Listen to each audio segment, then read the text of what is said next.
국회의원 중심의 원내 정당에서 당원과 지지자 중심의 대중 정당으로 나아가야 합니다.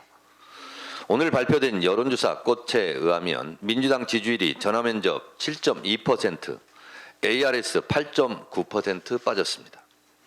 리얼미터에서도 민주당 지지율이 6.1% 하락했습니다. 총선에서 압도적 승리를 한 정당의 지지율이 이렇게 큰 폭으로 출렁인 것은 매우 이례적인 사태입니다. 심각합니다. 윤석열 대통령의 국정 기조 변화도 없고 오히려 민심과 역행하는 상황인데 민주당에서 왜 이런 일이 벌어졌을까? 당원들은 탈당하고 지지율은 빠지고 큰 일이 벌어졌습니다. 진찰을 잘해야 처방을 잘할 수 있고 원인을 정확하게 분석해야 정확한 대안이 나옵니다. 쉬쉬해서 될 일이 아닙니다. 이번 사건으로 우리의 과제도 우리의 숙제도 우리 앞에 놓여 있습니다. 국회의장 선출이 몰고 온 후폭풍이 너무 거셉니다. 사건의 본질을 정확하게 보아야 합니다. 국회의장 후보 선출은 개인의 호, 불호 문제가 결코 아니었습니다. 80%가 넘는 당원과 지지자들의 당심과 민심이 여의도에서 반영되었는가 아니었는가가 문제의 핵심입니다. 누가 국회의장으로 잘하고 못하고는 두세 번째 후의 문제였습니다. 제가 지난주에 상처받은 당원과 지지자들을 위로한 핵심 이유입니다. 당원과 지지자들의 마음을 왜 몰라주냐? 당원과 지지자들의 요구가 왜 묵살당하느냐에 대한 당원과 대중의 실망과 분노가 탈당과 지지율 하락으로 의사표현된 것입니다. 사람들은 우원식 국회의장이 잘하겠지, 잘할 수 있어 라고 생각할 수 있습니다. 저도 우원식 국회의장이 잘하리라 믿습니다. 앞으로 잘해 주시면 됩니다. 그러나 당원과 지지자들은 윤석열 정권과 맞짱 트는 통쾌감을 추미애를 통해 보고 싶었던 겁니다. 일종의 감정이입, 심리적 연대감 내지 심리적 일체감이었습니다.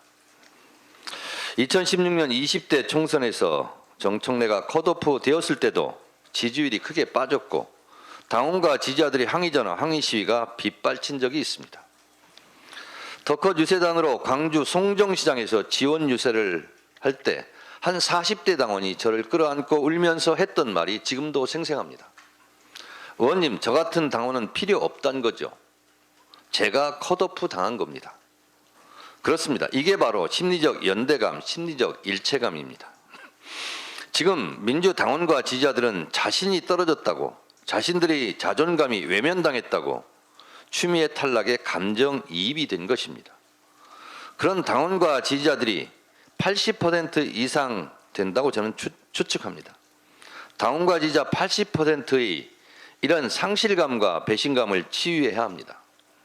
말로 사과한다고 위로가 되지 않습니다.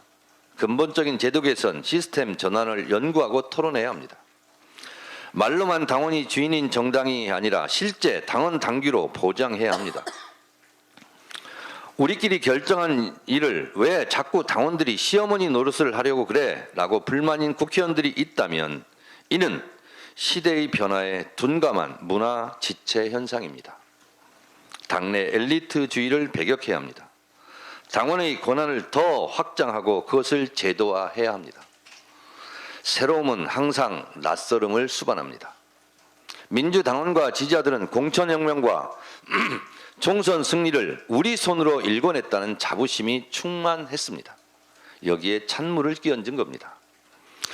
20년 전 17대 국회에서 총선, 지역 경선 제도 도입이 제1차 공천혁명이었다면 2024년 22대 총선에서 민주당원들의 공천혁명은 정당사에 기록될 2차 당원혁명입니다.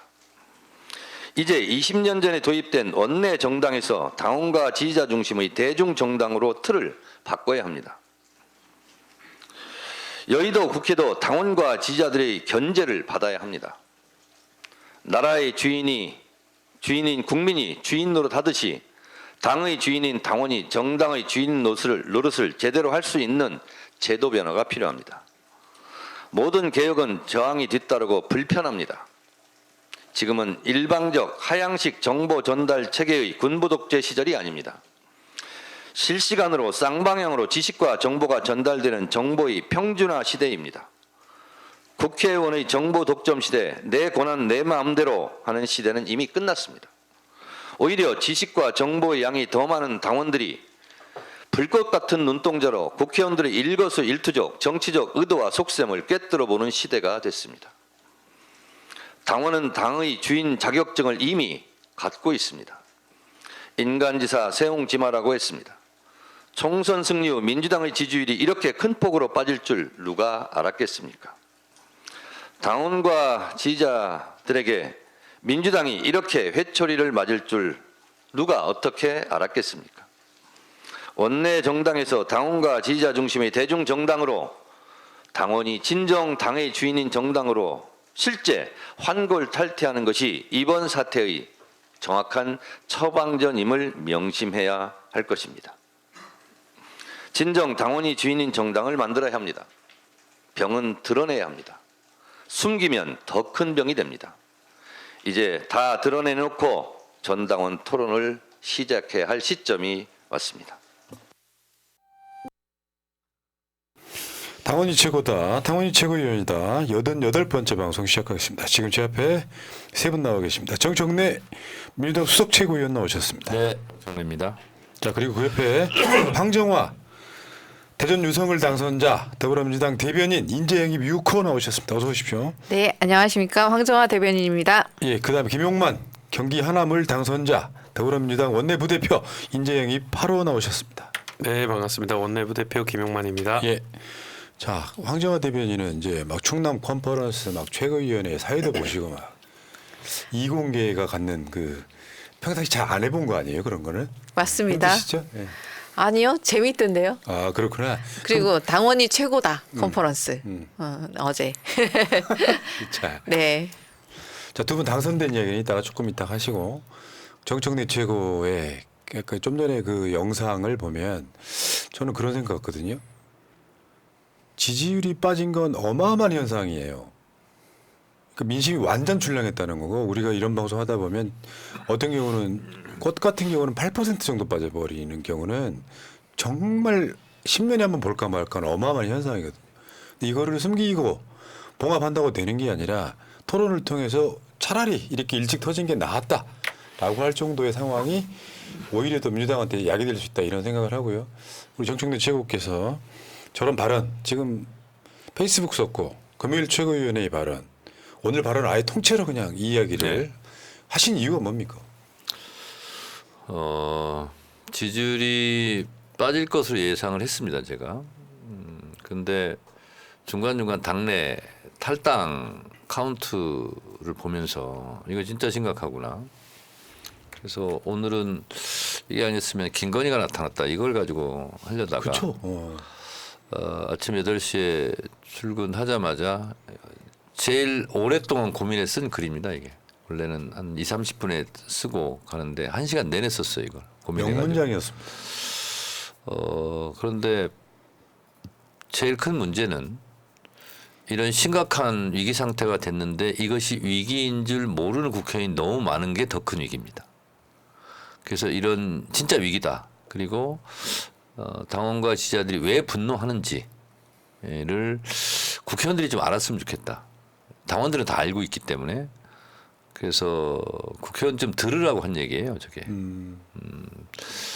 모두 발언에서 밝혔다시피 의원식을 비난하는 게 아니거든요. 지금 의원식이 못하기 때문에 이런다기보다는 이게 개인에 대한 호불호 문제가 아니라 추미애 국회의장을 통해서 윤석열 앞에서 뭔가 맞짱 뜨는 모습을 한번 보고 싶었고 그 통쾌함을 보고 싶었는데 그것이 이제 당원 지지자 여론조사는 83%까지 올라갔고 이제 유튜브 일반 여론조사는 뭐 95에서 97, 8까지 갔는데 이런 당원들의 의사 이것이 묵살당한 거에 대한 배신감 이거지 않습니까? 핵심은. 그렇죠.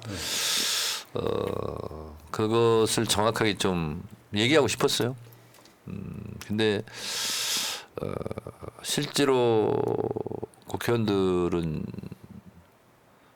아니 그냥 소나게 피하면 돼. 내지는 뭐 이게 의장 선거 때문에 그래. 내지는 아니 왜 당원들이 국회의원들이 의사결정하는 고유한 의사결정 권한까지 왜 침해하려고 그래? 뭐 이런 사람이 많이 있는 것 같아요. 그래서 오늘도 모두발에 빼놓은 걸 하나 또 추가로 썼습니다.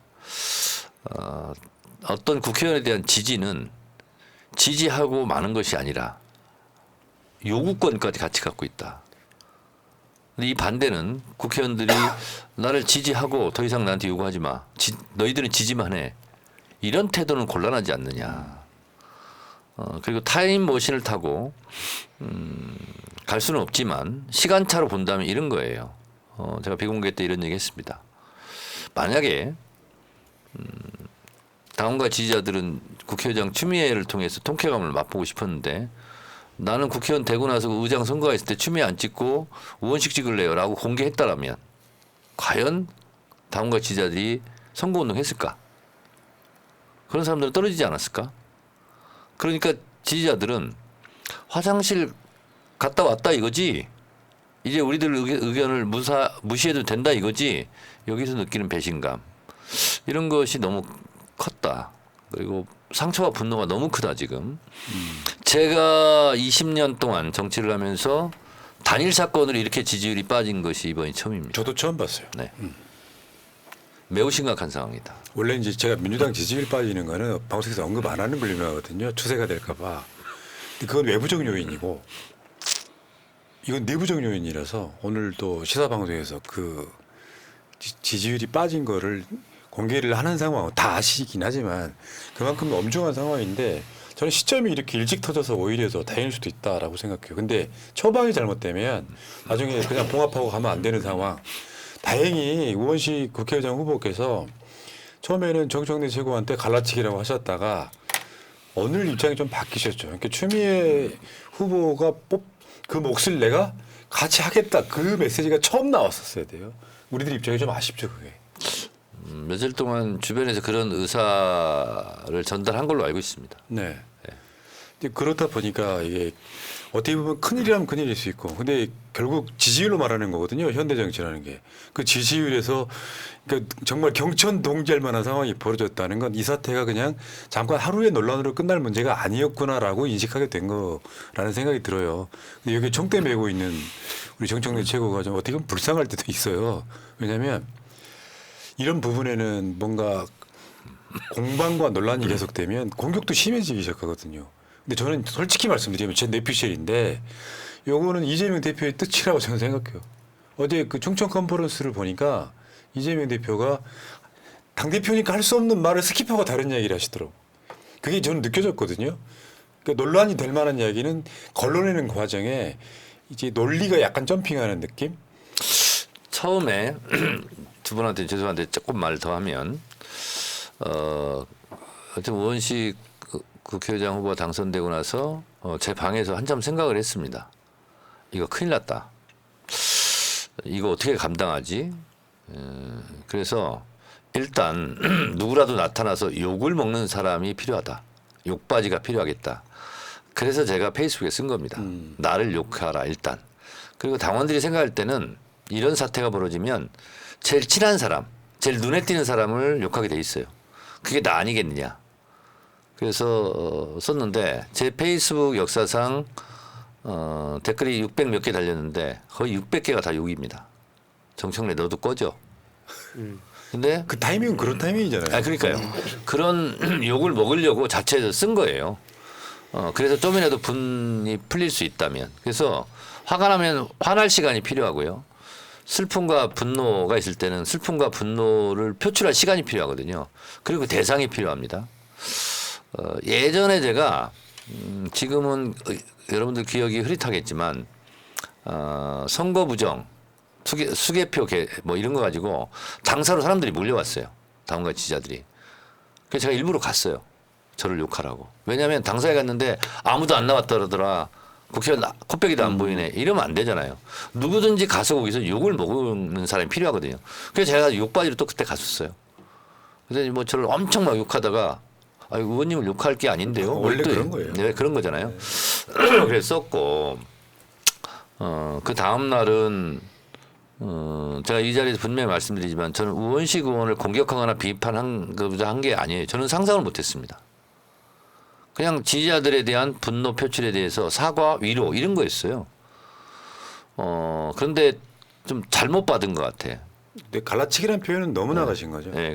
그래서 제가 그 부분은 안 쓸 수가 또 없어요. 다시 답글을 썼는데 갈라치기라는 용어를 말하는 순간 갈라치기가 된다. 그래서 그 발언 자체가 부적절한 것 같다. 제가 이렇게 썼는데 오늘은 어떻게 하지? 그러면 대안을 제시해야 되겠는데 그래서 제가 내온 대안은 국회의원 중심의 원내정당에서 당원과 지지자 중심의 대중정당으로 가야 된다. 결국은 그 슬로건이 남더라고요. 그럼 세 분께 한 여쭤볼게요. 세 분께. 만약에 당원들 중심으로 원내대표나 국회의장 경선에 당원들 뜻을 뭐 10%라도 반영하자라고 하는 서명이 돌면 거기에 국회의원으로서 찬성하시겠습니까? 답을 하십시오. 어떻게 하실래요? 그런 의견이 돈다면 찬성할 것 같습니다. 네. 그러니까 당원들이 요거 이제 저쪽에서는 프레임이거든요. 네. 강성 당원들의 목소리가 커진다라는 프레임인데 사실 강성이란 말만 빼면 대의적으로 맞는 말이잖아요. 무조건 네. 대의 정치를 할 게 아니라 당원들 뜻이 이슈 다 다르니까. 그러니까 민주당 당원들이 뽑아놓고 4년 동안은 내부로 뒤화대가 아니라 직접 개입해서 저는 무섭게 느끼는 건 집단지성이에요. 집단이 지성을 만들면 말도 안 되는 주장하는 사람도 소수의 목소리가 되고 모아지는 목소리는 거의 정답이 있거든요. 그러면 이제 한 10%라도 당내 의원들 선거에 경선에 민주당 당원들의 뜻을 반영하자 여기에 대해서는 아마 일치하지 않을까요? 김민석 의원이 10% 반영하자. 네. 일단 낮은 단계에 시작하자 하는 거에 찬성 동의하고요.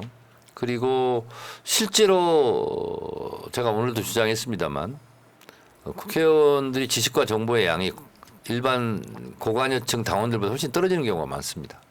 세상 돌아가는 거를 당원만큼 모르는 국회의원이 실제로 많이 있습니다. 동감. 네. 그렇기 때문에 당원들은 이렇게 생각한다 하는 참고 자료가 일단 필요해요. 네, 그걸 잘 모릅니다. 뉴스 안 보는 국회의원 많이 있습니다. 그 10%만 반영해도요. 국회의원 의석수는 17석이에요. 17석이 캐스팅 보트 역할을 할 수 있는 거죠. 비중이 작아 보여도. 그렇게 돼서 있잖아요. 우리가 꿈꿨던 세상은 그런 거거든요. 우리 국회의원들이 당원들, 지지자들 뜻을 잘 받아가지고 잘 싸워주길 바라는 거거든요. 근데 뭐 알고 그랬는지 모르고 그랬는지 나쁜 누가 있는지 모르지만 당원들 뜻이랑 완전 정반 들어가니까 제가 계속 말씀드려요. 50대 50이었다 그러면 별 불만이 없죠. 근데 90대 10도 안 되는 상황에서 정반대로 가니까 이 낭패감이 엄청 큰 거죠. 이제 거기에서 저도 그런 생각했어요. 그 사건이 일어나고 났을 때 누군가가 책임을 지고 당원들 뜻을 좀 알아줘야 되는데 역시 정청래 최고위원이 그걸 받아줬다. 저는 지도부 내에서는 이견이 별로 없을 거라고 생각해요. 본인이 화살을 맞고 계시지만 대충 네. 그렇죠. 네. 네. 당 대표가 나설 수는 없잖아요, 좀. 그래서 제가 대신 욕 먹겠다. 일단 나타나면 욕을 먹게 돼 있거든요. 그래서 하여튼 제 페북에 600 몇 개 중에서 600개 좀 넘게 아마 욕일 거예요. 다 봤는데 제 페북 역사상 처음입니다. 그러니까 정청래에 대한 욕이 아니고 민주당에 대한 욕을 그렇죠. 혼자 다. 네. 예. 그러니까 정청래 너도 꺼져. 뭐 이런 거죠. 알겠습니다. 자, 이슈였기 때문에 먼저 여쭤봤고요. 여러분 채팅창 상단에 분위기는 아닙니다만 여기 정청래, 황정하, 김용만 이 세 분의 유튜브 채널 두 분 다 채널이 괜찮아요. 되게 노력을 많이 했어. 총선 기간에 또 보면 자기 색깔 갖고 엄청 영상을 내가 정말 시간이 이렇게 없는 사람인데도 또 웬만큼 다 봤거든요. 센스들이 아주 넘치시더라고요. 정말 열심히 노력한 네. 겁니다. 자, 구독들 좀 해주시고요. 네. 자, 영일만 소대님, 봉봉님, 동동이 아빠님, 박차돌님, 정청래 의원님 화이팅 하셨습니다. 본격적으로 출발하겠습니다. 자, 원래 이제 이 방송이 기획된 게 영입 인재분들이 물론 못 돌아오신 분도 있지만 살아 돌아오셔서 축하하는 자리.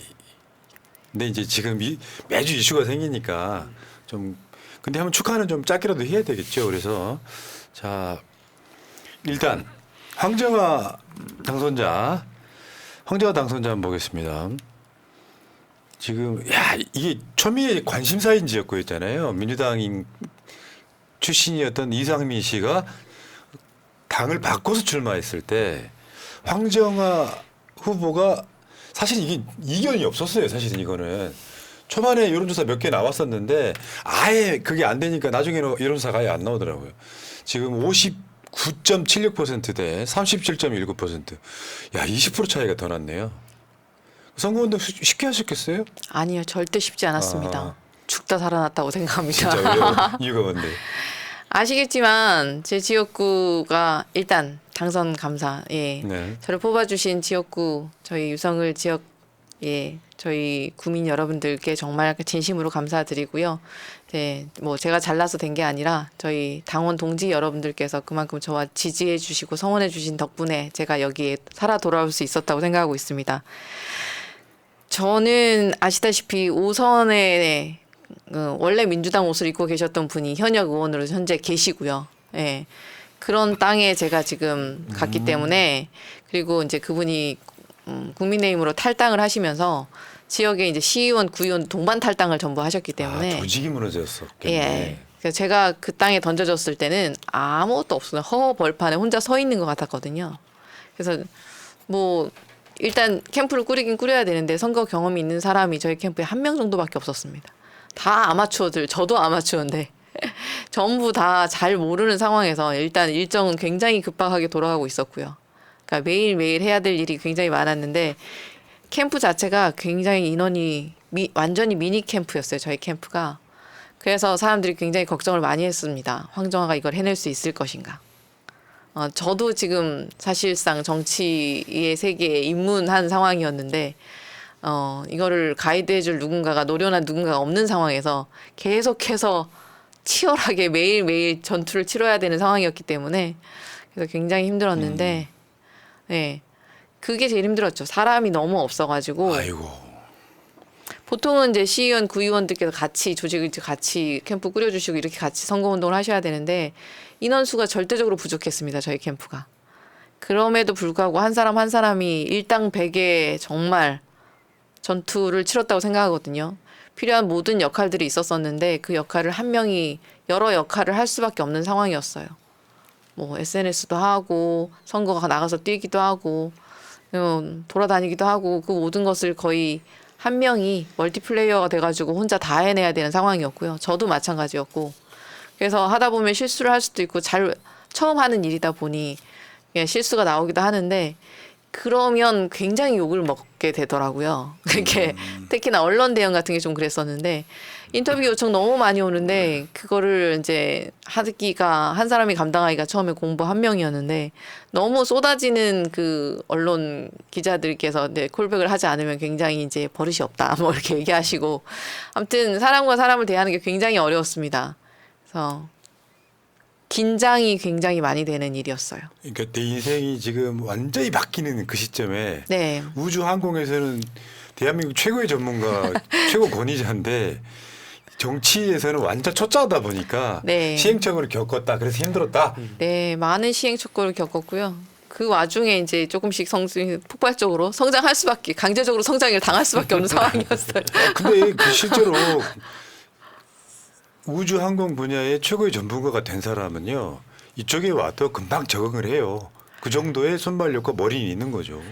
저는 선거 캠페인 동안에 블랙홀이 된 것 같은 느낌이었어요. 별의 마지막에 그 에너지와 농도와 밀도가 굉장히 강해지면 마지막 순간에 에너지가 응축되면서 폭발합니다. 모든 것은 터지고요. 그리고 거기로 모든 것을 끌어당기죠. 비유가 딱 전공이네요. 그래서 제 주위 사람들이 이제 다들 모이기 시작합니다. 마지막 순간에는. 그때까지는 제가 끝까지 치열하게 전투를 치러야 되겠고 아주 그래서 죽다 살아났다고 하는 거예요. 저는 깨어지고 다시 태어난 것 같은 느낌입니다. 그러니까요. 네. 네. 우주 항공 분야의 최고 전문가이죠 이제 이 정치 신인. 근데 저번에 당원 행사에서 네. 이재명 대표가 황정화 대변인 나가는데 불러 세워요. 저 혹시 수석 대변인 해볼 생각 아니 대변인 해볼 생각 없어요? 요거를 하잖아요. 네, 라이브 당원전에서 네. 라이브 하셨을 때 뭐 거절할 수도 없고. 앞에 이제 이 당원 제가 사랑하는 당원 동지 여러분들께서 다 앉아 계시고 이렇게 열화와 같은 성원을 보내주고 계시고 라이브 방송을 하고 있고 감사하게도 예, 당 대표님께서 대변인 해볼 생각 없냐고 얘기하셨는데 제가 당연히 합니다라고 말씀드렸습니다. 네. 당연히 해야죠. 근데 감사하게. 부담감도 있을 것 같은데. 그 매우 큰 네. 부담감이죠, 사실. 제가 지금 이 상황에서 이제 당 보직까지 맡게 되면 굉장히 일이 많아질 것 같고 잘할 수 있을 것이라는 게 제일 큰 중압감이고요. 아시다시피 이공계 출신인데 이공계 출신이 원래 말을 잘 못하고요. 그리고 수줍어하고 웃지 마세요. 다른 사람들과 이렇게 말을 잘 못하고 혼자 놀기 좋아하고 그래. 아무튼 이동하기 어려우신 것도 있죠. 네, 이동하기도 좀 그렇죠. 제가 그러네, 지금 대전에 대전에서. 있는데 서울에서 지금 이제 대변인을 하게 되면 굉장히 많이 와야 된다는 뜻이고, 예, 그리고 이제 현안에 대해서 굉장히 꿰뚫고 있어야 되고요. 그리고 기자들을 굉장히 많이 대면을 해야 된다는 뜻이고, 백브리핑을 해야 된다는 뜻이고. 아이고. 그거 생각하니까 아찔하네, 아찔하네. 이거는 제가 감당할 수 있는 일인 것인가? 라는 걱정이 태산이었습니다, 사실. 그 당이나 이런 대변인들은요 백브리핑이 더 잘해야 돼. 글은 써가서 읽으면 되는데 네. 백브리핑에 핀트가 잘못 어긋나면 그걸로 무지하게 조짐을 조지다가 표준어라고 합니다. 네, 조지다. 조짐을 당해요. 조지다. 네. 네, 그렇게 될까봐 혹시나 대변인인데 제가 말을 잘못하면 당이 큰 실수잖아요, 정말. 그래서 당의 입장을 잘 말을 해야 되는데 이게 정말 긴장과 압박의 연속이더라고요. 그래서 제가 대변인 맡고 나서 그 최고위원 회의가 월수금에 있는데, 그러니까 대변인은 최고위원 회의를 배석을 해야 되거든요. 그리고 그 끝나면 바로 백브리핑을 해야 돼요. 최고위 회의에서 나왔던 내용으로. 이게 굉장히 그래서 저는 처음에 대변인들이 왜 전부 수첩에 뭘 적고 있나 했거든요. 이거를 정리할 시간이 없어요. 게다가 틀리게 말하면 안 돼요. 이게 너무 큰 압박감이 근데 되는 거죠. 제가 저기 네. 황정화 대변인 약간 좀 스토킹하는 듯이 그 브리핑하는 거나 네. 사회 보는 거를 이렇게 유심히 보거든요. 네네. 새날 방송에 나왔던 영입 인재이기 때문에 뭔가 도움이 되려고. 근데 제일 먼저 보는 게 뭐냐면 즐기고 있느냐. 이게 당장 어색할 수는 있는데 즐기고 있던데 뭐. 어떻게 하셨어요? 즐기고 있으면 금방 발전해. 아, 근데 안 즐기고 약간 하기 싫어하는 사람들은 절대 발전 안 합니다. 어쨌건. 어쨌든 네. 못하더라도 일단 해보자 주의이기 때문에 네. 일단 맡겨주는 일은 일단 해보자는 주의입니다. 못하면 안 시키겠지 이런 생각으로. 제가 봤을 때 4년 후에는 블랙홀이 될 것 같습니다. 모든 지지자를 빨아들이는 블랙홀. 네. 자, 알겠습니다. 내일 순서는 언제 오나 우리 김용만, 우리 김구 선생 증손자. 자, 이거 한번 볼게요. 지금 그렇죠. 여기도 지금 하남을에서 하남이 이번 선거가 굉장히 좀 어려웠다는 이야기가 되게 많았어요. 김용만 51.65, 이창근 국민의힘 후보 43.70 이렇게 이제 너끈히 이겨냈고, 자 꽃다발 받았고, 저 꽃은 우리가 제일 궁금해하는 것 중에 하나가 생화인지 조화인지 되게 궁금해요. 생화죠. 생화. 생하고 정청래 최고처럼 조화를 쓰세요. 4년에 또 쓸 수 있습니다. 또 써. 네. 그런 생각을 할 여유가 이번엔 없었고요. 다음번에 쓰도록 하겠습니다. 조화로. 자, 감사 인사 기한 어려웠던 점 이야기 쭉 같이 한번 가볼게요. 예, 우리 황정화 박사님 말씀처럼 22대 국회에서 일할 수 있는 기회를 주셔서 너무 감사하고요. 예, 또 중앙 정치를 하면서 기여를 하겠지만 동시에 또 지역에도 신경 많이 쓰면서 지역 발전도 같이 이뤄낼 수 있도록 노력하겠습니다. 예. 근데 궁금한 거. 네. 그 증조부에 대한 어떤 그 생각이 어마어마하게 났을 것 같아요. 왜냐하면 김부 선생이 국회의원 한 적은 없지 않아요? 그렇죠. 그리고 당선이 돼서 이제 본청으로 원내 부대표가 되다 보니까 이제 화요일, 목요일 이렇게 회의를 하러 들어가거든요. 근데 본청에 보면은 임시 의정원 사진이 딱 중앙에 걸려 있더라고요. 예, 그래서 거기에 이제 백범 할아버지도 같이 서 계신 그 사진이 하나가 있는데 가다가 이제 혼자 그 사진 앞에서 이렇게 셀카 하나 찍으면서 내심 이제 드는 생각이 그래도 의정원을 이제 꾸려 가시는데 기여를 하신 부분 때문에 뭐 국회의원은 아니겠지만 이제 꾸린 분 중에 한 분이잖아요. 그래서 이제 할아버지께서 이제 꾸린 의정원 그게 이제 국회가 됐는데 그 국회에서 일을 하게 됐다라는 생각을 막 해보니까 나름대로 이제 뿌듯하기도 그러네요. 하고 예, 또 책임감도 예, 강하게 들더라고요. 그래서 왜 할아버지 얘기하신 그 눈 덮인 들판길을 어지럽게 안 걸어가기 위해서 노력을 많이 했는데 이제 그런 그 정신을 좀 저도 이어나가야 되겠다 예, 그런 생각하면서 이제 사진을 봤던 기억이 있습니다. 그러니까 중조부가 워낙에 대한민국 역사의 아우라가 크신 분이기 때문에 사실은 김용만 당선자한테는 그게 어마어마한 무게로 다가오잖아요. 그렇죠. 실망시킬 수 없다. 요게 네. 좀 더 정확히 말하면 정치적으로는요. 김구 선생이 김용만 정치인의 중조부가 되는 게 맞아요. 아직까지는 증손자로 그쵸. 지금 돼 있는 상황이라 야 진짜 이것도 좀 재밌는 포인트 중에 하나예요. 근데 그거를 이제 제 나름대로는 큰 책임감이기도 하지만 동시에 이제 선거에서는 무기로 전환을 해봐야 되겠다. 그래서 메시지를 이제 드리면서 제 나름의 각오를 할아버지의 이 존재로서 좀 아마들 표현을 해보려고 했던 것 같아요. 그러니까 할아버지라는 이름을 현수막에 거냐 마냐에 대해서도 고민을 많이 했었거든요. 근데 결국은 이제 걸자 쪽으로 의견이 가서 내다 걸면서 우리 이 지역 구민분들 그리고 저를 이제 지켜봐 주시는 이제 많은 이 지지자분들께서 그래 할아버지 이름까지 저렇게 현수막에 내다 거는데 저놈이 지금 못하려고 어정쩡하게 생각하면서 나온 건 아니겠구나 하는 쪽으로 좀 생각을 하실 수 있도록 좀 제 나름대로 표현을 했던 거죠. 그거 말고 뭐 다른 건 없었어요. 왜냐하면 이게 선거라는 게 막판이 되면 어떤 그게 가짜든 진짜든 선동이 작동을 해서 네. 마치 따라 잡힌 것처럼 하면 되게 다급해지잖아요. 예.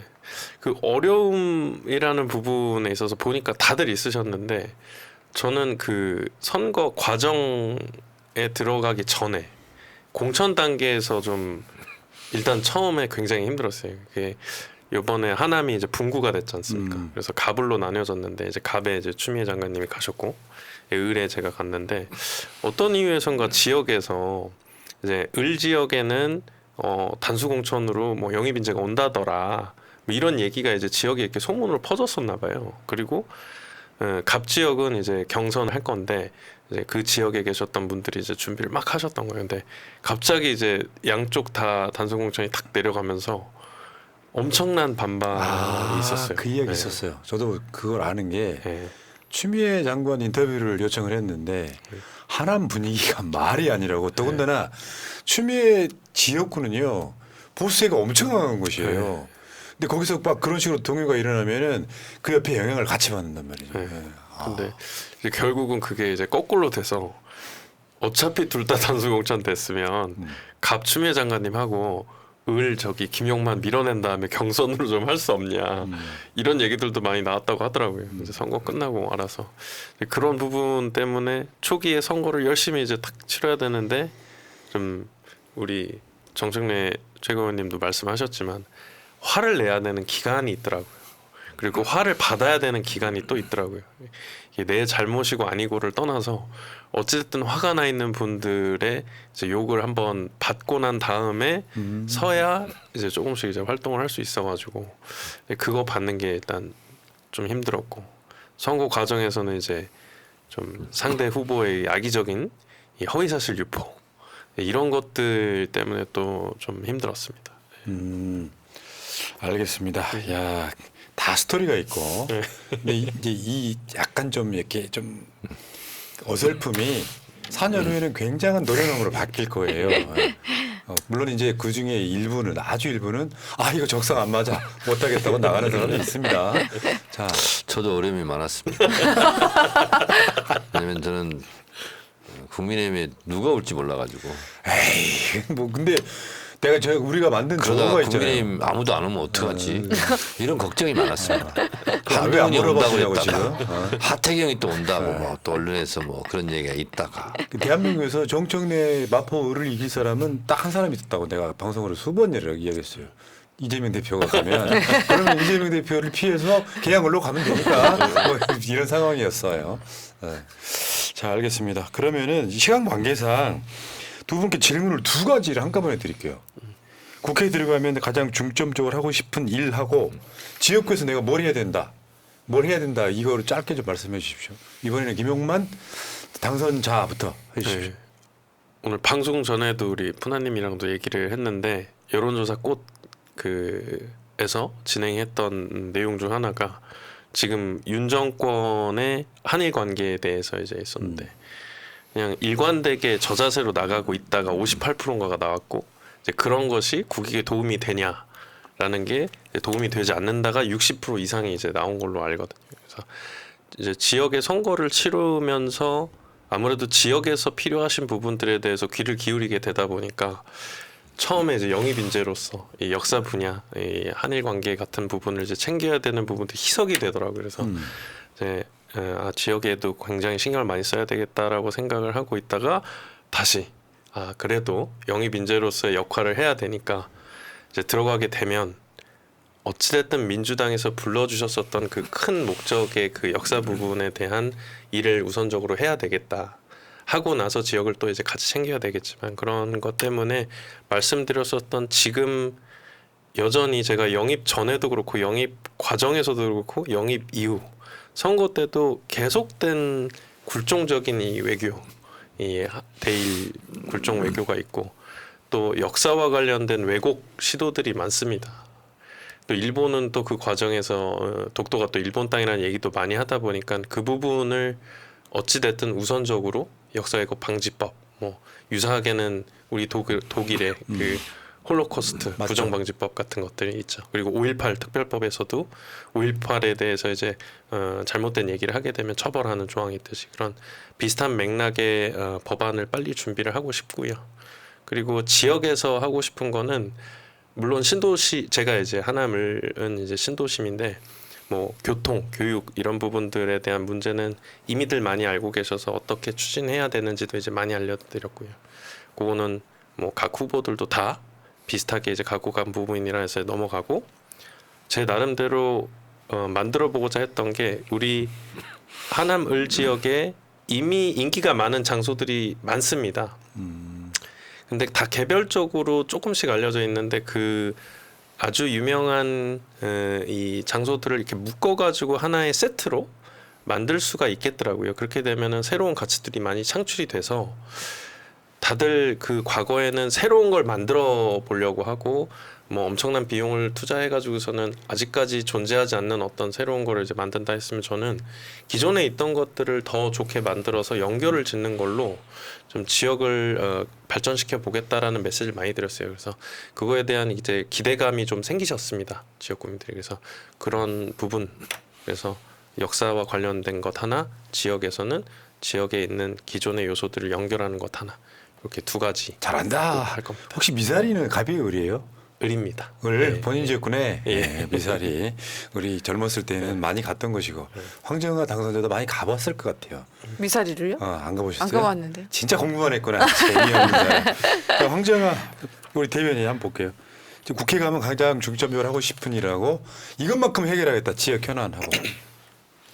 제가 과학기술계를 대변해서 영입된 것이니 많지 과학기술계의 목소리를 제가 국회에서 선언적으로 이야기를 해야 된다고 생각을 하고 있고요. 1호 법안으로 준비하고 있는 것은 R&D 시스템 복원을 위한 3가지 3법을 생각하고 있습니다. 첫 번째 법안으로는 국가 예산의 5%를 항상 R&D 예산의 5% 이상은 투자할 수 있도록 하는 국가 예산 목표제. 그리고 두 번째는 만약에 이번에 윤석열 정권이 했던 것처럼 아주 갑자기 이미 결정되어 있던 예산들을 대폭 이렇게 깎는다거나 하는 큰 변화를 보이기 전에 국회에 보고를 하거나 공청회를 하거나 동의를 얻는 절차를 반드시 제도적으로 보완하는 것을 생각하고 있고요. 그리고 과학기술 부총리제까지 해서 R&D 시스템을 복원하는 과학기술 3법을 생각하고 있습니다. 1호 법안으로 발의할 준비하고 있고요. 그리고 지역 현안은 굉장히 많습니다. 저희 지역에 지금 해결되지 않고 남은 수건 사업들이 굉장히 많은데 예를 들면 이제 북대전 IC 근처에 악취 문제가 있어요. 근처에 그 큰 회사들이 좀 있고 그다음에 하수 종말 처리장 이런 것들도 좀 있어가지고 고질적인 악취 문제가 수십 년 지속되고 있는 문제들이 있는데 정밀한 연구 영역과 그리고 모니터링을 해서 제가 그 악취 문제 사실 제가 그 북대전 IC 근처의 동네에서 거의 10여 년을 살아왔었기 때문에 얼마나 큰 고통인지 아이들을 키우고 있는 엄마들한테 아침 저녁으로 사실 베란다에 나갈 수가 없을 정도거든요. 그래서 그 악취 문제 해결하는 문제도 굉장히 크게 생각하고 있고 그리고 전세 사기 피해 대책도 굉장히 크게 고민하고 있습니다. 대전 지역에 특히 제가 있는 유성을 지역에 1인 가구나 청년 가구들, 청년 연구자들이 굉장히 많은데 많은 분들이 그 전세 사기 피해 때문에 고통받고 있어요. 덜렁덜렁 계약해서가 아니고 제가 알고 있는 많은 국가연구소의 법률 담당 부장, 차장 이런 분들도 꼼꼼하게 전세 계약을 했음에도 불구하고 전세 피해를 입고 계십니다. 그분들의 피해자 대책을 세우는 것에도 굉장히 중요하게 생각하고 있고요. 그래서 우리 지역의 청년들이 사실 그러니까 저희 지역에 우수한 연구 인력들이 많은데 그들이 제대로 자리 잡을 수 있는 정주 조건을 개선하는 일을 굉장히 중요하게 생각하고 있습니다. 청년들의 미래를 지켜야 대한민국의 청년들의 현재를 지켜야 대한민국의 미래가 있다고 생각하고 있기 때문에 우수한 카이스트 충남대학교의 연구 자원들이 우리 대전 지역에 머무를 수 있도록 하는 정주 조건을 최우선으로 생각하고 있습니다. 야, 국회의원 다 되셨구나 이제. 감사합니다. 2년 좀 하신 것 같아요. 준비된 국회의원이네. 네, 그러니까. 아니, 사실 국회의원이라는 게 사회생활 열심히 하면 다 자격이 있다고 생각해요. 맞습니다. 네. 자, 알겠습니다. 자, 어쨌건 두 분 당선돼서 돌아오신 거 축하드리겠습니다. 감사합니다. 이런 게 있어요. 방송이라고 하는 건 뭐 얼만큼 기여했냐 이런 문제가 아니라 한번 방송에 인연을 맺으면 우리 식구 되는 거거든요. 그래서 이제 잘 되길 바라는 마음이 멀리서 이렇게 응원 보내고 그러지 않습니까? 네. 제가 그래서 오늘 오기 전에 생각해 보니까 제가 새날 첫 출연했을 때 유튜브가 강제적으로 오픈된 날이었어요. 제 유튜브 채널이 제가 막 만들고 있었거든요, 사실. 그런데 유튜브 있으세요? 그러셔가지고 그날 강제 오픈이 되었는데 그날 밤에 거의 5천이 그날이에요. 근데 인재 영입도요. 인재 영입도 초반에 영입된 분들이 스포트라이트 많이 받았죠. 네, 다음에는 깜짝 관심이 놀랐어요. 없어요. 자, 여러분 댓글창 상단에 정청래 TV, 황정화 TV, 김용만 TV 구독 링크 있습니다. 좀 부탁 좀 드려요. 네. 자, 댓글창 잠깐만 읽어드리고 영일만 수호대님 감사합니다. 봉봉님 고맙습니다. 동동이 아빠님 감사하고요. 박차돌님, 정청래 의원님 화이팅 하셨고 김대현 TV님 쓰여진 그대로 읽어드려요. 모질이는 내일 해체병 특검 거부권 쓸 것 같아요. 22대 국회는 강하게 싸워주세요. 민주당 새날 화이팅 하셨습니다. 그 이야기 하려고요. 자, 최해병 특검 거부권 행사가 확실합니다. 시점을 저는 거슬러 올라가고 싶어. 이렇게 이야기할 수도 있어요. 윤석열이 거부권 행사했습니다. 민주당 어떻게 할까요? 이렇게 물어보는 게 빠를 것 같습니다. 실제로 지금 이게 저는 이렇게 봤거든요. 이 사건은 탄핵이 공식화다. 왜냐하면 이게 거부권 행사하면 안 되는 사건이에요. 양국관리법 R&D 예산 같은 것도요. 탄핵 사유가 안 됩니다. 왜냐하면 요거는 내 정책적인 부분이기 때문에. 근데 요거는 자기 사건이거든요. 요거 거부권 행사하면 이게 일단 국민과 야당들이 이거 용서하겠습니까? 우선 네. 법률적 학술적으로 얘기하면 저도 주워 들은 얘기입니다만 법에 명시적으로 대통령 거부권 행사 제한하는 것은 없지만 이것은 내재적 한계론, 그러니까 자기 일을 자기가 거부하면 안 된다라는 거고요. 또 하나는 박근혜 탄핵 때도 법률 똑 떨어지는 법률 위반이라 헌법 위반뿐만 아니라 헌법 수호 의지가 없다 하여 박근혜를 탄핵한다 이렇게 된 거거든요. 그래서 이것은 헌법 수호 의지가 없어 보여요. 실제로. 그렇다면 거부권을 행사하면 이제 두 가지가 되겠죠. 뭐 국민과 야당 이런 데서는 그럼 탄핵으로 가야 되는 거 아니냐 이런 요구들이 분출할 것 같고 또 하나는 그런 요구들이 분출했을 때 그것이 민심이라면 박근혜 탄핵 때도 실제로 그때 당일이 뭐였습니까? 자유한국당이었습니까? 새누리당. 새누리당이었습니까? 에서도 튀어나온 사람들이 있었거든요. 그러면 튀어나오든 아니면 재의결 때 거부권 행사하면 재의결 때 여기에 찬성표를 던질 의원들이 좀 늘어나지 않을까? 또 이게 무기명 투표이다 보니까 그러면 가장 똑 떨어지는 것은 국회에서 다시 재의결해서 다시 통과시켜서 특검으로 가는 것이 A 아니라면 그렇지 않고 B안으로 갔을 때도 실제로 국민적인 반발 그리고 그렇게 되면 거부권을 행사했으니 탄핵으로 가는 당신 이런 요구들이 분출을 하는 것 두 가지에 대해서 일단 상정하고 대비를 해야 되겠고 내일 거부권을 행사를 하게 되면 즉시 저희들은 2시에 규탄 집회를 하는 걸로 예정돼 있습니다. 네, 지금 초선분들 당선자분들 두 분이나 나오셨잖아요. 근데 초선들이 지금 이미 천막 치고 야 국회 들어가기도 전에 조선일보 보선이 뭐라 그랬냐면 그 국회에 들어가기도 전에 뭐 농성부터 하는 농성 뭐 정치란다. 이런 식으로. 근데 지금 그것도 지금 보니까 뭐 여러 가지 보도 보면 김용만 당선자라든지 당선자들이 저 좀 전에 거기 있다 왔어요. 6시까지 근무하다 온 거예요. 그 초비상 상태인데 네. 거부권 행사는 거의 100% 확실해 보이고 이 상황에서 결국에는 민주당이 어떻게 하느냐가 결정을 할 것 같고요. 그러면 이번 주말에 또 대규모 장애 집회가 예정돼 있고 그래서 제가 화를 내는 게 뭐냐면 이 시점에 지지자들 힘을 쫙 끌어모아야 되는데 국회의장 경선 논란 때문에 막 지지고 볶고 막 이러면 동력이 안 생겨요. 이게 진짜 안타깝다는 생각이 들어요. 맞습니다. 네. 이게 이런 일이 없었으면 당원들이 더 기세가 오르고 역시 우리 말빨이 먹히네. 열심히 또 해야지. 뭐 이러면서 이제 촥 이 에네르기가 탁 전문 용어가 나오네요. 네, 모일 텐데. 왜 에너지라고 안 하고 에너지라 그래요? 그러게 왜 그러셨어요? 그냥 그렇게 썼어요. 에너지. 그렇게 뇌에서 명령을 했어요. 아니 더 힘이 좀 느껴져. 그 에너지라고 내 자라서? 두 분 한 말씀 들어볼게요. 지금 사실은 정치를 조금 더 이렇게 세밀하게 알아가야 되는 단계. 사회적 자기들 분야에 있었던 분들이라 요 최혜령 특검에 관련해서 거부권 행사하면 두 분은 어떻게 하실 거예요? 저희 뭐 이미 초선 당선자들이 의지를 모아가지고 천막 농성에 들어갔고요. 27일 일단은 뭐 거부권 행사가 당연히 예상이 되고 있기 때문에 바로 거부권 행사했을 때 지금 초선들이 먼저 움직여서 이제 집단적으로 행동하는 게 좋겠다고 생각을 해가지고 이것도 천막 농성도 시작을 했고 그리고 만약에 21대 국회 안 되면 22대 국회에서 바로 해결을 하기 위해서 이제 본인들 몫이에요. 이제 우리 일이 될 며칠 안 거라서 남았어요. 바로 결의안도 채택하고 뭐 기자회견도 하고 저희들이 굉장히 발빠르게 움직이고 있다는 걸 보여드리려고 미리미리 이렇게 단합하고 있는 중입니다. 예.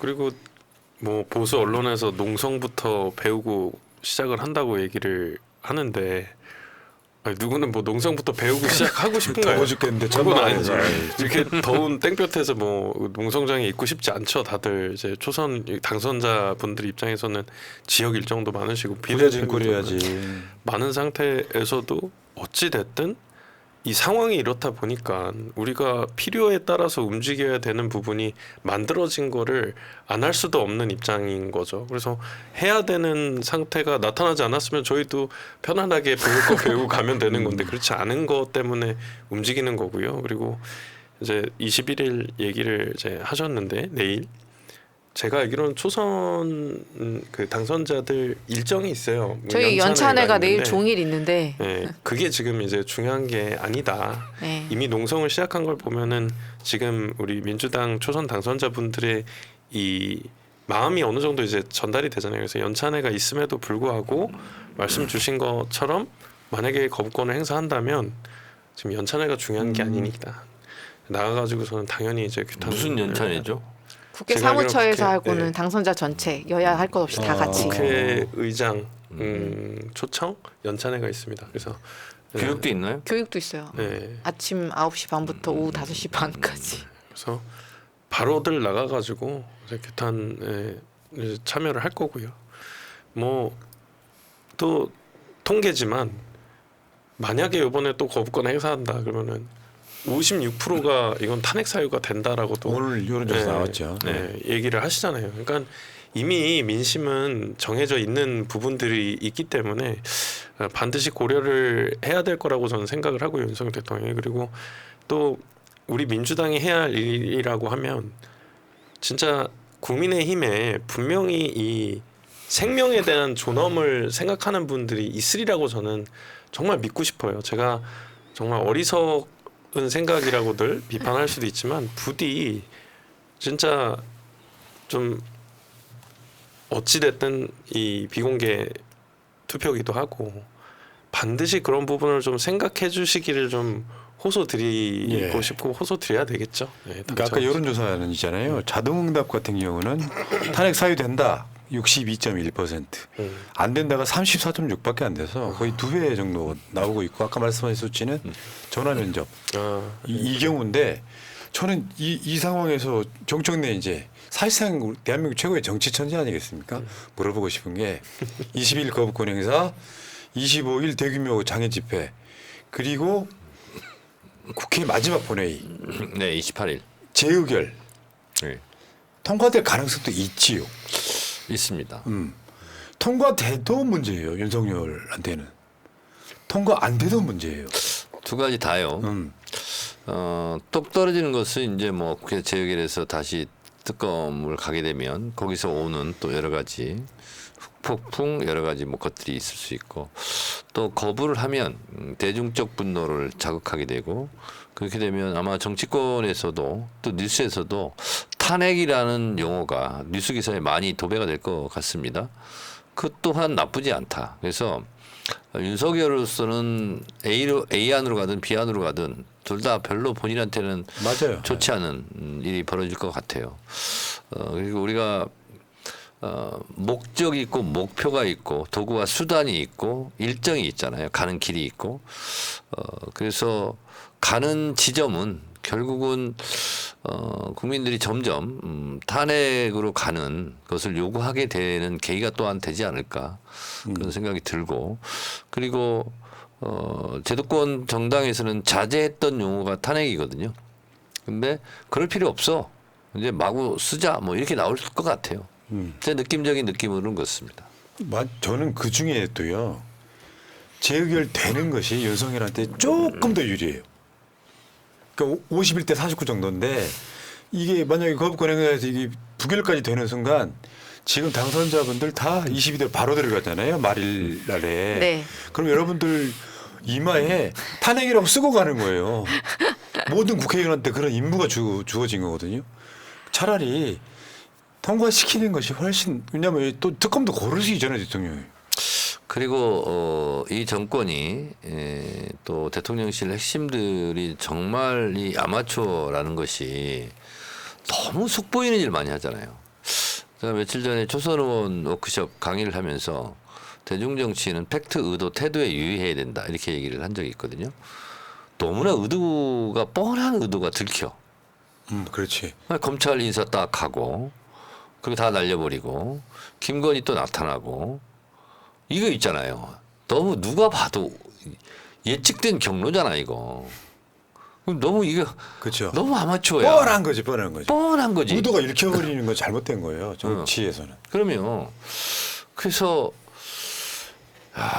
거기는 뭐 컨트롤 타워 이런 것도 없나 봐요. 오늘 영어 되게 많이 쓰시네요. 근데 황정화 대변인은 논평하는 걸 이렇게 보니까 실제로 이렇게 그런 종류의 논평을 되게 많이 현안에 대해서 논평 많이 하잖아요. 이거 보면서 이게 막 문장을 쓰면서 분노가 끌어오를 때 있죠. 그렇죠. 좀 느껴지지 않나요? 특히 그걸- 최근에 이제 R&D 부분 예타 이런 거 얘기했을 때는 네. 그렇다고 쌍욕을 쓸 수도 없고. 쌍욕을 쓰면 안 되죠, 저는. 최대한 절제해서 표현을 해야 되니까. 네, 네. 이게 국민의 마음입니다. 네. 실제로. 야, 어쨌건 지금 이게 아마 윤석열 정권 또는 대한민국 민주주의 역사에서 중요한 분기점이 될 것 같습니다. 최혜병 특검에 대한 윤석열의 거부권이냐 아니냐부터 시작. 그때부터 모든 이야기는 탄핵으로 수렴되었다. 뭐 이런 소사가 나올 것 같습니다. 오늘 불현듯 그런 생각이 들더라고요. 이제 역사가 됐지만 87년 6월 항쟁 때 박종철 열사 사건이 있었고 탁친이 억하고 죽었다. 이게 네. 있었고 또 은폐 조작에 대한 5.18 김승훈 신부의 명동성당에서의 폭로가 있었고 그리고 6월 항쟁이 시작되었고 이한열 열사가 최루탄으로 맞아 사경을 헤매는 기간 사람들이 분노했고 그리고 이한열 장례식 서울 광장에 모연 만장과 만장하신 대중들이 있었잖아요. 그리고 나서 6.29 선언이 있었고 그리고 새로운 헌법이 제정됐고 이런 게 있었지 않습니까? 최혜병과 박종철 이한열 열사 자꾸 오버랩이 되더라고 저는 오늘. 아마도 예. 맞습니다. 그래서 이 최혜병 순직과 수사외압 이것이 어쩌면 박종철 열사 사건, 이한열 열사 사건처럼 대중의 촉발을 불러일으키는 이 트리거 영어를 또 오늘 정말 영어 많이 쓰십니다. 그래서 영어를 쓰라고 해서 아니 트리거는요. 트리거 좋은데. 트리거라고 해야 감이 더 확실하게 와요. 그렇죠. 네. 그래서 트리거가 되지 않을까 네, 그런 동감합니다. 생각이 오늘 좀 불현듯 들더라고요. 자, 알겠습니다. 그럼 이거 말고도 이제 최근에 또 분노를 자아냈던 거. 김건희 씨가 어떤 유감 표명이나 사과도 없이 재등장하는 사건. 이것도 아마 대변인단 내에서는 논평하기 정말 좋은 소재 중에 하나잖아요. 자, 그 전에 덜렁덜렁이라는 말 썼잖아요. 말도 안 되는 그렇잖아요. 국토부 장관이 쓴 말이에요. 국토부 그러니까 장관이 덜렁덜렁. 덜렁대한 계약에 썼었고 역대급 망언이라고 제가 논평을 그렇습니다. 썼습니다. 근데 김건희도 어제 나타나 보니까 덜렁덜렁 덜렁덜렁 다니더라고요. 거기다가 덜렁덜렁. 전세 사기 피해자들을 덜렁덜렁이라고 표현한 국토부 장관. 니들 계약이 잘못된 거잖아. 뭐 네, 이렇게 젊은이가 얘기해가지고. 그럴 수도 있다라고 하신 건데 정말 말도 안 네. 되는 얘기죠. 자, 김건희 이야기는 좀 더 해볼게요. 네. 왜냐하면 이게 최혜병은 아까도 말씀드린 것처럼 대통령 본인의 문제. 김건희 씨한테는 온갖 범죄 혐의가 여러 개가 있잖아요. 지금 막 주가 조작은 뭐 아주 고전이 돼버렸고 주가 조작은 약간 레트로한 감성이에요. 너무 오래돼갖고 나중에 지금 고속도로 정점 바뀐 거 뭐 그다음에 명품백 사실상 뇌물을 받은 거 오늘 보니까 그거더라고요. 대가성이 분명히 있었다라는 게 서울의 소리 측 주장이에요. 이게 있는데 이런 논란에 153일 동안이나 안 나타나고 있던 대통령 부인이 그냥 나타나는 것 자체가 국민에 대한 태도로서는 어마어마하게 후진거잖아요. 근데 153일, 156일, 169일 뭐가 맞아요? 169일이 맞지 않아요? 오랫동안이요. 오랫동안. 5개월. 오랫동안이요. 아니, 오랫동안 무슨 노래 가사 같다. 아니 이게. 근데 기사는 169일 만에 나타났다고. 이거는 최근에 나온 거고 처음에 등장했을 때 153이라고 나와 있었었는데 여기 사찰에서 웃음 이것 때문에 그런 거 아닐까요? 그렇구나. 네, 등장하시기는 153일에 등장했고 사찰에 이제 69일 만에 가신 게 아닐까 생각. 그러니까 그렇게 나타났는데 네. 어떤 표정이었냐면 즐거워하는 표정이 네네. 역력해서 국민 분노랑 상관없이 국민의 영리를 그냥 찌르는구나 이런 느낌 때문에 더 기분 나빴던 거죠. 예를 들면 그런 거예요. 교통사고 가해자, 사망사고의 가해자가 반성하고 나타나는 게 아니라 웃으며 나타나면 어떻게 참겠냐고요. 그 차원인 거죠 지금. 일단 그 범죄의 혐의를 떠나가지고 태도로서는 굉장히 좀 희한한 거고. 야 김구 선생님 같았으면요 저기 윤봉길 의사 한 사람 보냈을 것 같은 느낌. 우리 팩트는 정확하게 해야 네, 되니까요. 제가 한겨레 기사를 읽어드리겠습니다. 지난 16일 한 캄보디아 정상부부 오찬에 등장해 153일 만에 공개 활동을 재개한 윤석열 대통령 부인 김건희 여사가 19일 불교계 행사에 참석했다. 대중 앞에 공개 행사에 나선 것은 지난해 12월 자승전 총무원장 스님의 분향소를 찾아 조문한 이후 169일 만이다. 사찰에 가신 게 169일 그런 만이고 거네요. 캄보디아 정상회 그 회담에 나타나신 게 153일 그러니까 만이고. 공개 행사에 참여한 게 169일이고 아니요, 그 외교 그것도 공개 행사 아닌가요? 무엇이 중헌디. 아 그렇죠. 하여튼 뻔뻔하게 이게 나타난 게 중요하지. 나름대로 오늘 분분했어. 그러니까. 어느 숫자가 맞는지. 네. 이게 대중 앞에 공개로 나타난 것은 169일이고 네네. 행사에 나타난 것은 153일이고. 153일. 네. 이거 어떻게 보세요, 근데 두 분? 최혜병 특검이 현안 바로 뭐 닥친 현안이기 때문에 그런데 김건희에 대한 문제는 더 심각한 거 아니에요? 내가 봤을 때 이거는 22대로 넘어가서 첫 번째 이슈가 될 가능성이 매우 높지요. 좀 거만한 행보라고도 볼 수 있을 것 같아요. 왜 얼마 전에 이제 세기의 굴욕적인 이제 검찰 인사가 있었었잖아요. 그러니까 서울지검에서 이제 전단팀 꾸려가지고 네, 이 김건희 여사에 대한 그 조사가 이루어진다고 하고 11일 만에 이제 서울지검의 측근이 갑자기 이제 지검장이 되면서 어찌 보면 수사 방해가 이루어진 상태인 거잖아요, 지금. 이제 그렇다 보니까 뭐 본인이 그 포토라인에 서지 않아도 될 수 있다는 뭐 마치 오만한 그 물론 오판이겠지만 오만한 자세로도 해석이 될 수 있겠더라고요. 그래서 그것 자체가 또 다시 한번 이 공분을 사는 것 아닌가.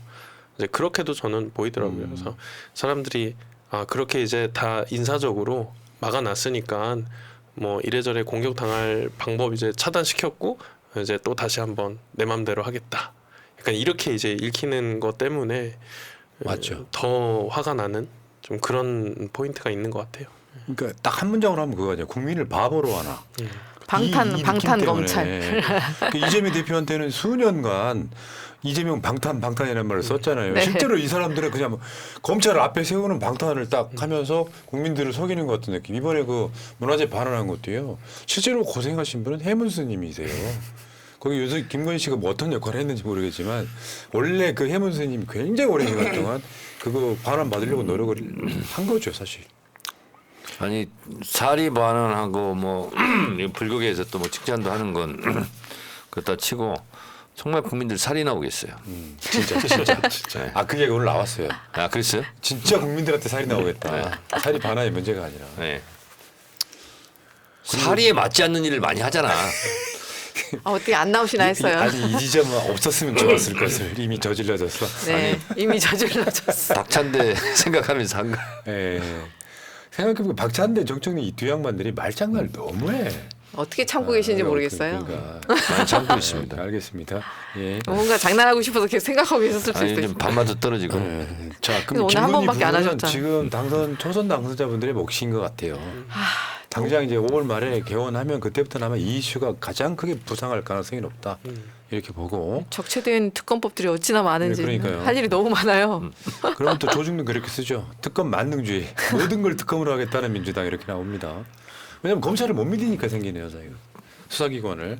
근데 이거는 하나 더요. 지금 황정화 박사를 위한 이슈일 수도 있는데 직구금지에 대해서 그냥 요건 한마디로 말하면 탁상 행정이 아니라 무능한 거죠. 무능한 거죠. 이쯤 네. 되면 이게 뭐 직구라는 게 해외 직구라는 게 사실 젊은 층한테는 굉장히 일반화되어 있는 방법이잖아요. 굉장히 저렴하게 지금 해외 상품들을 구매할 수 있어서 그거가 문제, 그 방법 자체도 사실 문제인데 너무 오락가락한다는 거죠. 방법이 이랬다 저랬다 3일 만에 철회를 했다. 그 프로세스 자체가 누군가가 이거를 정교하게 지금 제어해주고 있는 사람이 없는 것 같아요. 그러니까 한번 질렀다가 안 되면 또 바로 철수하고 지금 그런 법이 한두 번이 아닌데 맞죠. 지금 뭐 만 5세 그 초등학교 입학 문제도 그랬었고 수능 킬러 문제도 그랬었고 이번 정부가 하는 모든 정책들이 이번도 마찬가지예요. 직구 금지를 시켰다가 뭐가 또 안 된다는 다른 누군가가 이렇게 항의가 막 들어오고 이렇게 의의가 들어오면 그럼 말지 뭐 이런 식의 철수를 바로 3일 만에 내렸잖아요. 그러니까 정책이 너무 왔다 갔다 하고 정체성이 없고 일관성이 없는 데다가 정교함도 부족하고 세밀함도 부족하고 이렇게 고려하는 것들이 정말 이번 정부가 이렇게 아마추어적으로 일을 하고 있다라는 거. 예. 그게 사람들한테 지금 대혼란. 그러니까 정부가 하는 어떤 말을 하든지 간에 이제는 신뢰가 떨어진다는 거죠. 맞죠. 예, R&D 예타 문제도 마찬가지예요. R&D 그러니까 예타 시스템 자체가 문제가 있으니까 좀 고쳐라, 효율화 시켜라. 이게 일반적인 의견이었어요. 방법을 정교하게 만들어라. 방법을 고민하기가 싫은 거예요. 폐지해 이렇게 된 거예요. 일단 폐지. 뭐 호텔 이게 어쩌라는 건지 뭐 폐지한 다음에 후 조치는 어떻게 하겠다는 건 전혀 이런 방구의 조치나 뭐 고려가 없이 또 지르기로 또 한 방에. 그러니까 이 정권은 그게 문제예요. 똑똑하다고 생각하는 대통령 본인이 네. 일단 가이드라인을 딱 내려 모든 정책에 대해서 그럼 말도 안 되는 거를 각 부처가 따라가려고 하다 보니 네. 왜 그거 있잖아요. 주 69시간도 사실은 맞아요. 그런 맥락이었었거든요. 이거 엉망진창되는 상황이에요 지금. 그러니까 한번 지르고 어. 아니면 말고 시킨 거예요. 괜히 뭐 이게 분명히 누군가가 이렇게 말을 좀 제대로 이렇게 정책을 내뱉기 전에 뭔가 좀 제대로 여러 가지를 고려를 하고 꼼꼼하게 세밀하게 좀 정교한 그런 정책을 만드는 사람들이 없는 것 같아요. 오늘 재밌는 뉴스가 하나 있었어요. 직구 금지. 네. 대통령실이 뭐라 그랬냐면 대통령은 몰랐다예요. 어? 그럼 내 느낌이 뭐냐면 대통령이 알고 있었던 사안 아닐까? 똑같은 게 계속 반복될까봐 직구 금지는 대통령은 몰랐다 이런 얘기를 하더라고요. 근데 직구가 뭔지 아, 모르시는 거 아니에요 혹시? 윤석열 대통령이 알까요? 뭐 직구가 무슨 말인가? 그러니까 아니, 그런 얘기는 슬라이더 던져 뭐 이런 거 아니야? 그럴 줄 알았어. 아, 너무 무리수 아닙니까? 그게 뭐 그게 한겨레 만평에 윤석열 나왔잖아요. 뭐 아는 게 뭐가 있어? 아니 그럴 수 있어요. 그러니까 한겨레 만평에 네. 직구는 김건희 씨가 해외에 나가서 직접 구매하는 걸 직구라고 한다. 그거 뭐 그런 차원인데 이게 그러니까 이 정권이 뭔가 하나라도 잘하는 게 있다 느낌이 아니고 중도 이상 민주 진보 쪽 사람들은 하나같이 무능한 거예요. 의도를 떠나가지고. 비슷한 맥락에서 서울 편입도 그렇지 않았나요? 네, 맞죠. 그 총선 전에 뭐 목련이 피는 봄이 오면은 김포가 서울인데 목련 다 졌죠. 아니 네. 내년 여보세요. 목련이라고 네. 얘기하는데 올해라고 얘기하지 않았습니다. 아, 그거 한 10년 후 목련일지도 모르는. 뭐 한번 이렇게 던져봤다가 뭐 반응 괜찮은 것 같은데 이렇게 하다가 또 안 될 것 같으니까 또 쓱 빠지고 지금 뭐 서울 편입 얘기하는 거 아무도 없잖아요. 그러니까 뭐 총선용이라고도 하지만 실제로 이제 어려웠던 것들 본인들도 아니까. 본인은 지금 내가 봤을 때 한 맺혔어. 하남도 지금 아, 거기 서울 들어가요? 편입 이 문제가 분명히 이슈가 있었을 거예요. 이슈 있었어요. 이렇게까지 푸나님이 또 예리하시군요. 그러니까 저 김포만 그런 게 아니라 하남이라든지 뭐 광명 다른 지역도 다 편입을 시켜준다고. 그러니까 제가 어제 대전 컨퍼런스에서 푸나님 얘기했는데 들었어요 혹시? 뭐라고 그러셨는데요? 어제 답변하면서 뭐라고? 푸나님한테 얘기했다. 어. 언론 대책하면서 아. 그 허위사실 유포 이런 것만 신경을 좀 우리가 썼는데 어. 당 내부 외부 패널들이 총선 전에 이재명 갖고는 안 된다. 이러면 총선 망한다 했던 사람들 발언록을 정리하자. 하고 있어요 지금. 하고 있어요? 정말요? 왜냐면 이게 특집으로 나가려면은 총정리하고 막 자막 만들고 뭐 만드는데 좀 시간이 걸려요. 좀 기다려 주시고. 오늘 최민희 의원한테도 얘기했어요. 또 그 국민소통위원회에서도 그거 한번 만들어 보자고. 그게 일종의 이제 반민특위 같은 거예요. 그렇죠. 무서웠다. 제대로 해서 이렇게 평가를 해줘야지. 아니 그랬던 백서일 수도 사람들이 있고. 아무 일도 없다는 듯이 자기가 정확하게 틀렸음에도 불구하고 그 총선 이후에 또 헛소리를 하기 시작했어요. 그래서 제가 저 사람들이 정말 실력 없고 퇴출시켜야 된다 하는 증거로 총선 예측 잘못하고 뭐 발언한 거 있잖아요. 이런 거를 다 모아보자. 저희 보좌한테도 얘기했어요. 우리 좀 의원실에서 한번 정리해보자. 근데 지금 뭐 민주당 내에서뿐만 아니라 업무로도 지금 방송에 나오잖아요. 엄경영 씨, 국민의힘 170석. 나 지금 이해가 안 돼 이런 상황이죠. 네, 자 어쨌건 직구 금지에 대해서는 참 이제는 이제 이런 얘기가 놀랍지도 않고, 네. 아이고 한숨만 나오는 상황. 너무 반복되고 있어가지고 그냥 무능하고 무책임하고 그냥 기대가 별로 안 되는 거죠. 이번 정부가 하는 모든 일들에 대해서 그냥 반복되고 있어요. 저는 저희 집에 있는 텔레비를 직구로 샀거든요. 진짜요? 10년 전에. 어디서? 해외에서. 어디서 산 건데요? 정말요? 중국? 네? 아니면 미국, 아마존? 미국. 미국에서? 근데 난 그런 게 있는지 그때 알았어. 10년 전에. 그래서 텔레비 볼 때마다 직구를 생각합니다. 네, 제가. 그러십니까? 네. 진짜 몇천 원이라도 싸게 살려고 하는 그렇죠, 행위잖아요. 그렇죠. 그게. 너무 힘드니까. 윤석열이 알겠어요.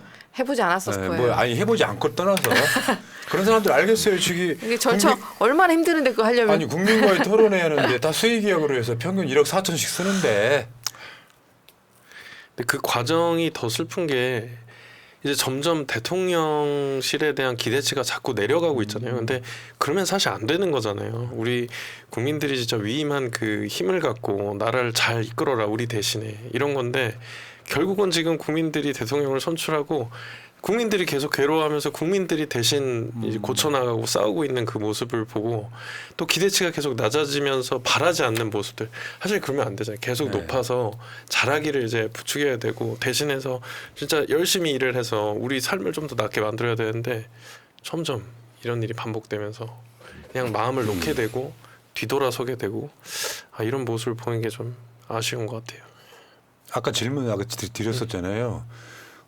할아버지의 마음으로 윤석열 대하세요. 이 공식적인 무기가 있잖아요. 근데 합법적인 무기. 살이 생기게. 백범 김구 선생이 이 체력도 좋고 네. 싸움도 잘했잖아요 실제로. 네. 네? 가서 아니, 싸워. 아니 이거 몸이 자신은 좋잖아. 있습니다. 네. 장교 출신이에요. 백범 김구의 우선이라서 자신은 있습니다. 몸싸움에서 밀리지 않지. 그럼 뭐 보내만 주신다면 뭐 허락해 주시면. 그래서 그 앞으로 이제 몸싸움이 벌어질 일이 많이 있을 거야. 맨 앞에 방패하고 맨 앞에 나갔어요. 국회 선진화법 위반입니다. 이제는 그렇게 안 해도 아니 됩니다. 국회 본회의장에서 그렇게 하면 안 되고 이제 가투 현장에서 가드 현장에서 네, 가투. 큰일 났다. 길거리에서요? 체류탄 맞는 황정아를 볼 날이 얼마 안 남았고요. 자, 알겠습니다. 자, 두 분 이제 당선돼서 돌아오셨고 기대가 큰 만큼 그게 나한테 리스크일 수도 있어요. 그거 비난은 새날 방송이 맞는 경우가 훨씬 많아요. 야, 니들 믿고 내가 찍어줬는데 막 후원금 보냈는데 변했다라고 하면은 우리가 욕을 먹습니다. 그러지 않을 분들이라고 좀 믿고 있지만 그래서 여기서 인증 한번 하세요. 우리 시청자분들 향해서 각오 의정활동 어떻게 하겠다 각오 짧게 한 30초씩만 부탁드릴게요. 저한테 보내주신 그 성원과 지지 절대 잊지 않고 있고요. 그 한 표 한 표의 무게감을 아주 막중하게 느끼고 있습니다. 그래서 저한테 보내주신 그 지지 그대로 보답할 거고요. 당선의 기쁨보다 항상 그 무거운 책임감, 그 두려움을 가지고 의정활동 열심히 하겠습니다. 믿고 지켜봐 주시면 절대 초심 잃지 않고 일 잘하는 국회의원이 되겠습니다. 감사합니다. 이야, 훌륭하십니다. 네, 저도 선거 기간에 어떤 방송사에서 이제 만약에 이기게 되면 제가 적은 글을 이렇게 보내주니까 글을 하나 적어오라 그래서 제가 거기에 이렇게 썼습니다. 그래서 초심이 종심까지. 그래서 지금 아직 임기가 시작 전부터 무슨 농성을 한다 뭐라는 마음이 결국은 지금 우리 22대 국회 초선 당선자분들의 열정이라고 저는 생각을 하거든요. 어떻게든 이 민의를 우리가 대신해서 목소리를 내준다라는 건데 그 뜨거운 마음이 이제 끝까지 유지돼서 변색되지 않고 변하지 않게끔 마음 다잡고 열심히 민의를 전달하는 도구가 되도록 하겠습니다. 멋집니다. 자, 자연인 진아님, 법사위원장 적임자 정청래 의원님 화이팅 하셨습니다. 이슈의 중심에는 항상 정청래가 있습니다. 자, 그거 짧게 질문할게요. 가능성이 높죠? 오늘은 그 말을 안 하는 게 좋을 것 같고. 네, 알겠습니다. 어제 대전에서 제가 읊었던 시 마지막으로 읊고 또 마치죠. 의원님 멘트로 방송 마칠게요. 네. 흔들리지 않고 피는 꽃이 어디 있으랴. 이 세상 그 어떤 아름다운 꽃들도 다 흔들리면서 피었나니 흔들리면서 줄기를 곧게 세웠나니 흔들리지 않고 가는 사랑이 어디 있으랴. 젖지 않고 피는 꽃이 어디 있으랴. 이 세상 그 어떤 빛나는 꽃들도 다 젖으며 피었나니 바람과 비에 젖으며 꽃잎 따뜻하게 피었나니 젖지 않고 가는 삶이 어디 있으랴. 중요한 것은 꺾이지 않는 마음. 흔들어댈지라도 결코 꺾이지 않는 그 마음이 요즘 부쩍 더 생각나는 그런 시기입니다. 여러분 꺾이지 마세요. 민주주의 평화 통일 다 죽어간다. 이대로는 놔둘 수 없다. 자, 다시 한번 해보는 거야. 자, 다시 한번 싸우는 거야. 자, 손 맞잡고 어깨를 걸고 우리 함께 이기는 거야. 자, 다시 한번 해보는 거야. 자, 다시 한번 싸우는 거야. 자, 손 맞잡고 어깨를 걸고 우리 함께 이기는 거야. 자, 다시 한번 해보는 거야. 자, 다시 한번 싸우는 거야. 자, 손 맞잡고 어깨를 걸고 우리 함께 이기는 거야. 자, 다시 한번 해보는 거야. 자, 다시 한번 싸우는 거야. 자, 손 맞잡고